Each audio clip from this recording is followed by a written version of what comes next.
Hi hello ಆತ್ಮೀಯ ಹೇ ಸೀತಾರಾಮ್ ವೀಕ್ಷಕರೇ, ನಾನು ನಿಮ್ಮವ ಇವತ್ತು ಮಲ್ಲಪ್ಪ ಜೋತಾವ ತಮಗೆ ಇವತ್ತಿನ ಪ್ರಮುಖ ಸುದ್ದಿಗಳಿಗಾಗಿ ಆಹ್ವಾನಿಸ್ತಾ ಇದ್ದೇನೆ. ತಾವು ನೋಡಬೇಕು, ನೋಡೋ ಜೊತೆಗೆ ನಿಮ್ಮ ಅಭಿಪ್ರಾಯ ಮಾಡಿಸ್ತಾ ಇರಬೇಕು.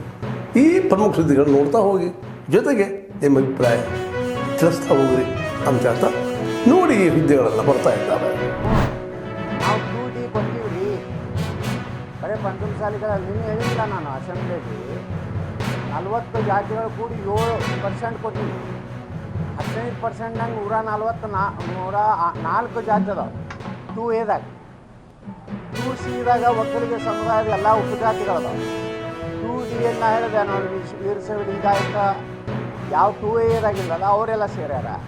ಮರಾಠ ಸಮಾಜ, ಮರಾಠದವ್ರಿಗೆ 2-3 ಅದಾವೆ. ಮರಾಠ ಅದನ್ನು ಸೇರ್ಸ್ಯಾರ, ಜೈನ ದಿಗಂಬರ್ ಸೇರ್ಸ್ಯಾರ, ಕ್ರಿಶ್ಚಿಯನ್ರನ್ನ ಸೇರ್ಸ್ಯಾರ, ವೈಷ್ಣವ್ರನ್ನ ಸೇರ್ಸ್ಯಾರ. ಇಷ್ಟೆಲ್ಲ ಸಮುದಾಯಕ್ಕೆ ನಾವು 2D 7% ಕೊಡ್ತೀವಿ.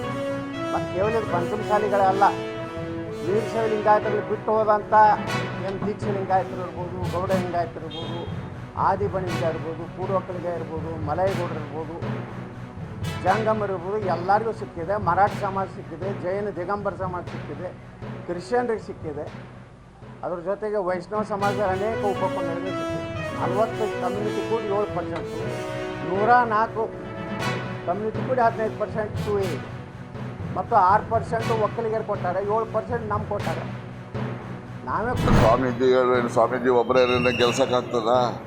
ನೋಡಿ, ಯಾವುದೇ ಸಾರ್ವಜನಿಕ ಜೀವನದಲ್ಲಿ ಇರ್ತಕ್ಕಂಥ ಜನಪ್ರತಿನಿಧಿ ಯಾವುದೇ ಪಕ್ಷದವರಿರಲಿ, ಯಾವುದೇ ಜಾತಿಯವರಿರಲಿ, ಎಲ್ಲ ಸಮುದಾಯದ ಬೆಂಬಲ ಇದ್ದರೆ ಮಾತ್ರ ಅವರು ಚುನಾಯಿತ ಪ್ರತಿನಿಧಿ ಅಂತೇಳಿ ಕರೆಸ್ಕೊಳ್ಳೋ ಯೋಗ್ಯತೆ ಅವರಿಗೆ. ಯಾವುದೇ ಒಂದು ಜಾತಿ ಆಧಾರದ ಮೇಲೆ ಗೆಲ್ಲಲಿಕ್ಕೆ ಯಾರ ಕೈಲೂ ಸಾಧ್ಯ ಇಲ್ಲ, ಗೊತ್ತಾಯ್ತಾ? ಅದರಿಂದ ಎಲ್ಲ ಸಮುದಾಯದ ಹಿತವನ್ನು ಬಯಸ್ತಕ್ಕಂಥವರು ಚುನಾಯಿತ ಪ್ರತಿನಿಧಿಗಳಾಗಬೇಕು. ಅವರು ನಾಳೆ ಪ್ರತಿನಿಧಿ ಆಗಬೇಕಾದ್ರೂ ಕೂಡ ಎಲ್ಲ ಸಮುದಾಯದ ಬೆಂಬಲ ಇದ್ದರೂ ಮಾತ್ರ ಸಾಧ್ಯ ಆಗ್ತದೆ. ಯಾವುದೋ ಒಂದು ಸಮುದಾಯ ಇರ್ಬೋದು, ಹೆಚ್ಚು ಸಂಖ್ಯೆಯಲ್ಲಿ ಇರ್ಬೋದು, ಅಂದರೆ ಬಹುಸಂಖ್ಯಾತರೇ ಅಧಿಕಾರಕ್ಕೆ ಬರ್ತಾರೆ ಅಂತಕ್ಕಂಥದ್ದು ಸುಳ್ಳು.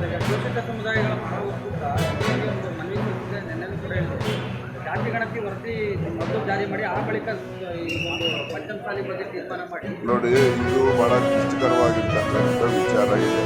ಸುಮ್ಮನೆ ಆಫ್ ಹ್ಯಾಂಡ್ ಆಗಿ ಯಾವುದೇನೋ ಒಂದು ತೀರ್ಮಾನವನ್ನು ಪ್ರಕಟ ಮಾಡಲಿಕ್ಕೆ ಆಗೋದಿಲ್ಲ. ಇದು ಹೆಚ್ಚು ಅಧ್ಯಯನವೂ ಬೇಕು. ಮತ್ತು ಯಾವುದೇ ತೀರ್ಮಾನ ಮಾಡಿದ್ರೆ ಮುಂದೆ ಆಗ್ತಕ್ಕಂಥ ಸತ್ಪರಿಣಾಮಗಳ ಬಗ್ಗೆನೂ ಚರ್ಚೆ ಮಾಡಬೇಕು, ದುಷ್ಪರಿಣಾಮಗಳ ಬಗ್ಗೆನೂ ಚರ್ಚೆ ಮಾಡಿ ಅಂತಿಮ ನಿರ್ಣಯ ಮಾಡ್ತಕ್ಕಂಥದ್ದು ಸಾಧು. ಒಂದು ತೀರ್ಮಾನ ಮಾಡಿದ್ಮೇಲೆ ಮತ್ತೆ ಅದು ವಾಪಸ್ ತಗೊಳ್ಳೋಕ್ಕಾಗೋದಿಲ್ಲ.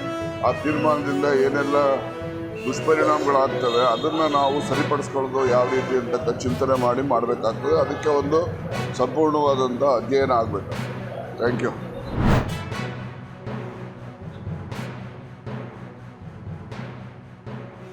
ನೋಡಿರಿ, ಲಕ್ಷ್ಮೀ ಹೆಬ್ಬಾಳ್ಕರ್ ಅವತ್ತು ನಮ್ಮ ಹೋರಾಟಕ್ಕೆ ಬಂದಾಗಿ ಸಮಾಜದ ಮೊದಲಾಗಿ ಈ ಹೋರಾಟದಲ್ಲಿ ಭಾಗವಹಿಸ್ತಾರೆ.